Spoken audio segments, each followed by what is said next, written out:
Hi guys. So I've decided to take this outside because it's a lovely day. So I apologise if you hear birds and dogs barking and things, but it's too nice a day to be inside recording, so I thought I'd do it outside. As ever, we're doing our Do Now questions, so if you want to pause the video here and attempt these, that'd be amazing.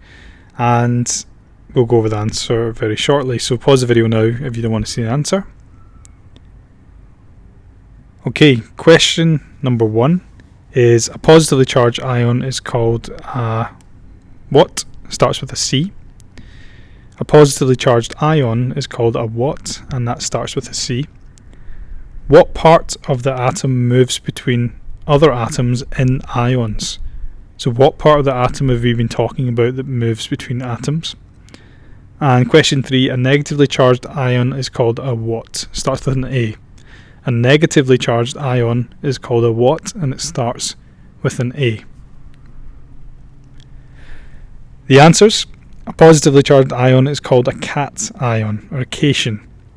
Remember the little analogy or the memory aid I used was a cat has paws, and that's positively charged. I know it's a stretch, but cation, positively charged ions. What part of the atom moves between atoms and ions? It has been the electrons. We've been talking about electrons a lot. And number 3, a negatively charged ion is called an anion. And the way I remember that is like an onion. It hurts your eyes, it's negative. Negatively charged ions are called anions. Okay. So today we're going to be talking about ionic bonding again. So that's what we've been looking at, but we're going to look at it in a bit more detail. This little animated GIF here is quite good. You can see sodium on the left hand side giving up an electron to fluorine, and this is called an ionic bond. They form a bond called an ionic bond, and you can see when sodium on the left gives up the electron, it becomes positively charged.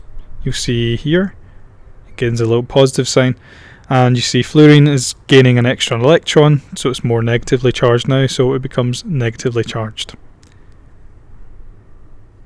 On the top right you'll see. Okay, so that's quite a good little image to show what's happening here when we talk about ions forming and these ionic bonds between elements. So when we discussed this last lesson, I was looking at the sodium, particularly sodium chloride giving up its electron, and sodium atoms that lose an electron become positive sodium ions. So it becomes a positive sodium ion, and we write that as the chemical symbol with the little plus sign. And it's not that intuitive when you first see it, because plus and minus, we're so used to seeing plus and minus as in adding and subtracting, but what we're talking about here is charges. Okay, we're talking about what overall charge does this ion have. So when sodium lost its electron, we know that it loses its charge. It loses one negative charge of an electron, so it becomes more positively charged. The same with the chlorine. That was our example. Sodium chloride was the table salt forming, so one sodium atom and one chlorine atom, and that gains an electron, so it becomes more negatively charged than it does by having an extra electron. So it becomes more negatively charged, so it becomes a negative ion. And we write that as having a negative symbol here as well. Okay. So this table below shows the name and symbols of some common ions. So some common ions are things that we see quite a lot, and when we have an ion they change name sometimes. So sodium just becomes sodium, we see that here, it's positively charged. Potassium, same with calcium, same with aluminium. But when things become negative ions, they become negatively charged, we sometimes change the name. So iodine becomes iodide, fluorine becomes fluoride, chlorine becomes chloride, oxygen becomes oxide, nitrogen becomes nitride. So we're going to look at these symbols in more detail and what they mean. We've already came across sodium, the positively charged sodium. So sodium is positively charged. Let me just write it like this. It is lost one electron, so it just has a positive sign. Calcium, if calcium loses 2 electrons, we need to say 2 plus. it's lost 2 electrons. Aluminium, if it's lost 3 electrons, becomes 3 plus. The same goes for the negative ions, okay, when they gain electrons. So iodide has gained 1 extra electron, so it's negatively charged by 1. Fluoride has gained 1 negative electron, so it's negatively charged by 1. Chloride, in our example with sodium chloride, gained 1 negative electron, so it's negative by 1. Oxygen, if it gains 2 negative electrons, it's negatively charged by 2, so we have to write the number 2. And nitride, if we have 3 negative electrons, then it is negatively charged by 3. So these numbers are related to how much of the charge they have gained or lost. Okay, so when we think back to our really simple example of hydrogen, 2 hydrogen and 1 oxygen, H2O, then the hydrogens gave the oxygen 2 electrons, didn't it? So the hydrogen had 1 valence electron, the other hydrogen had another valence electron, so it gave 2 negatively charged electrons to oxygen, so the oxygen would actually become O2 negative. Okay? Right, so ions are important for ion bonding and creating some new compounds, chemical compounds. And one of the examples I love to use all the time is the Aurora Borealis. So the Aurora Borealis is something you can see in the northern hemisphere, which is called the Northern Lights. But you also get southern lights, which is called the Aurora Australis in the south, so it's named after Australia. And people who have seen it, and I've been very fortunate just to see a little bit of it from my house in Scotland, it looked amazing. It was nothing like the picture here, but it was just the tail end of it. I think I lived quite far south in Scotland, in Glasgow, where I used to live, but we saw it nonetheless. It was amazing. And they describe it as a massive coloured curtain of light that shifts or being blown by the wind. And this amazing light show is caused by the solar wind, which is a stream of high energy ions produced by the sun, interacting with the gas atoms in our atmosphere within the Earth's magnetic field, which is strongest at the poles. So we talked about it very briefly. We looked at the magnetic field. Iron is melted at the core of our Earth, and that generates a magnetic field, and it's strongest at the North Pole and the South Pole, so it's therefore not surprising that where it is the strongest, it has this strong interaction with this stream of high energy ions from the sun, and you can see it at certain times of the year, localized in certain areas. These interactions cause energy in the form of light to be produced, forming the aurora in the layer of atmosphere called the ionosphere. So the lights of the Aurora Borealis here are produced by the ions from the solar wind interacting with our atmosphere in the Earth's magnetic field. Awesome. So, when we know how many ions have been gained or lost through an ionic bond, we can calculate the new electron configuration.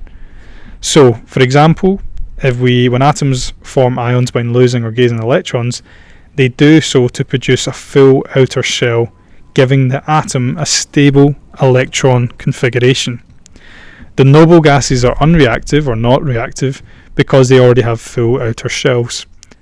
And I showed you this already when we discussed neon, and we looked down that list of the periodic table, and we see that the electron shells are already stable, so they don't really react. All the other chemical elements that need to gain or lose electrons are more reactive because of that. So you in your workbook will have this little table, and what I'd like you to do is complete the following table by showing each ion has a stable noble gas configuration. So what do we mean by that? Let's look at the first one. Fluorine has an electron configuration of 2 and 7. So 2 and 7, it's number 9 in the periodic table. It has 9 protons, 9 neutrons, and 9 electrons. Therefore it has 2 electrons in the inner electron shell, and it has 7 electrons in the next electron shell.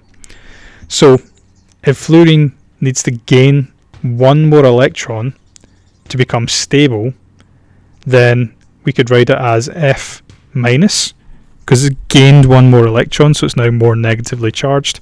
So the new electron configuration for F minus, the ion, would be 2, 8. Okay, so it's gained an extra electron. So let's go through these examples together. You may want to pause it here and try it on your own, that's awesome. And if you want to just work along with me, then just keep the video running. So here we have nitrogen, number 7. So it has 7 electrons, 2 in the first shell and 5 in the second outer shell. So remember, to be stable, it needs to have 8. And that's what we see here in the ion, N3 minus. So there's 3 electrons have been added, and therefore the new electron configuration is 2, 8. Okay, now it is stable in terms of electrons, but it has gained 3 electrons, so it has a negative charge, 3 extra negative charges now. Okay, let's look at the other way. We have aluminium. We have aluminium, which is number 13 in the periodic table.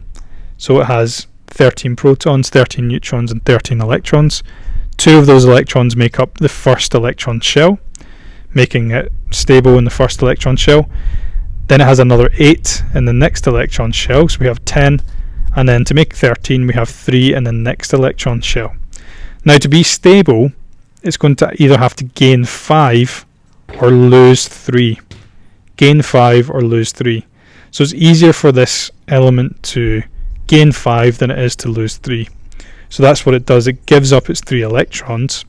So it now has a charge, a positive charge of 3. It now has 3 more protons than it does electron. So it has a proton charge 3 plus, and the new electron configuration will be 2 and 8 because it's got rid of these 3 electrons.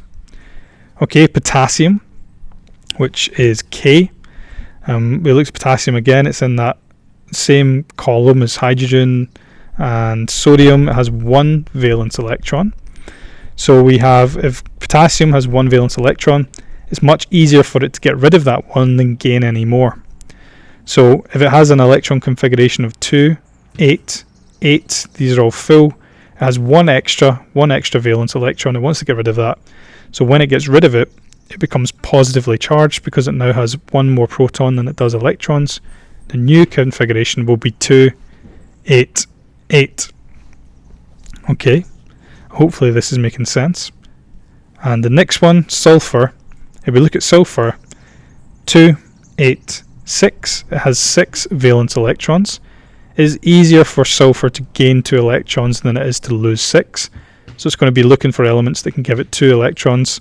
If it gains 2 electrons, it becomes negatively charged because it now has 2 more electrons than it did before. So it has 2 more electrons than it does protons. And its new electron configuration is 2, 8, 8. So hopefully that makes sense when we look at it written like this. So when you see them written like this, you can then calculate, okay, how many extra electrons has it gained, or how many electrons has it lost, and we can calculate the new electron configuration. Okay, so if we look at that and we look at it in a diagram, you can see that they're forming ionic compounds. Remember, we talked about compounds was the combination of 2 different atoms to form a new element, or not a new element, sorry, a new compound. The electron shell diagram shows how a lithium atom and a fluorine atom combine to form lithium fluoride. So you can see here on the left hand side we have a lithium atom. We've looked at lithium before. It's number 3 in the periodic table. 3 protons, 3 neutrons, 3 electrons. The first shell is full. It has 2 out of 2. The second shell only has 1 out of a possible 8. So it has 1 valence electron. Fluorine is 1, 2, 3, 4, 5, 6, 7, 8, 9 in the periodic table. You can tell that just by counting the electrons. And it has 1, 2, 3, 4, 5, 6, 7 in this shell. So it wants to gain another 1. So how do we draw that? We drew that before. And we have lithium here sharing an electron with fluorine to create lithium fluoride. Lithium becomes positive because it gets rid of the electron. Fluorine becomes negative because it's gained an extra electron. So the question here is, using similar diagrams, show how the compound beryllium oxide forms when a beryllium atom, which has an electron structure of 2 and 2, and an oxygen atom, which has an electron structure of 2 and 6, 2 in the first instance being this inner orbital, this inner electron shell, and the second number here is related to the number of valence electrons in the next electron shell. So how would we draw that? Well, first of all, let's draw beryllium. So beryllium said 2 and 2. So we have beryllium is number 4 in the periodic table, we know that. 4 protons, 4 neutrons, and 4 electrons. So it has 2 electrons in the first electron shell, that's full. Then it has 2 more electrons in the next shell, so that is obviously the valence electrons. It has 2 valence electrons. Then we look at oxygen, which we know is number 8 in the periodic table, and that has an electron arrangement of 2 and 6. So we have 2 electrons in the first shell, and then we have 6 electrons in the second shell. So what's going to happen here is beryllium is going to give up its 2 electrons, so it can get rid of them basically to be stable, and oxygen is going to gain those 2 electrons, and it will then make 6 up to 8, so it will have a stable electron shell as well. So this is what it would look like. Okay, so beryllium has given up its 2 here, so the blue ones here are berylliums, and oxygen has gained them. So beryllium, if we were writing that, B would be 2 positives, and O would be, oxygen would be O2 negative. Okay, so I've talked about writing chemical equations, and we're going to discuss this more later on in the term. But the way we could write this as well is 1 beryllium plus 1 oxygen equals BeO. And we could do the same with hydrogen and oxygen if we were making water. H2 plus O equals H2O. And one of the things I mentioned in the start was we need to really balance these equations. The amount of elements I have on this side, the reactants, has to equal the same amount of elements in the products. And this is due to something called the law of conservation of mass. So don't worry too much, I'm going to be talking about that in more detail. But the law of conservation of mass is something that was discovered by a guy called Antoine Lavoisier, a French chemist, and he basically showed that matter is not created or destroyed, and that's why they balance each other out. So we'll talk about that more in following lessons.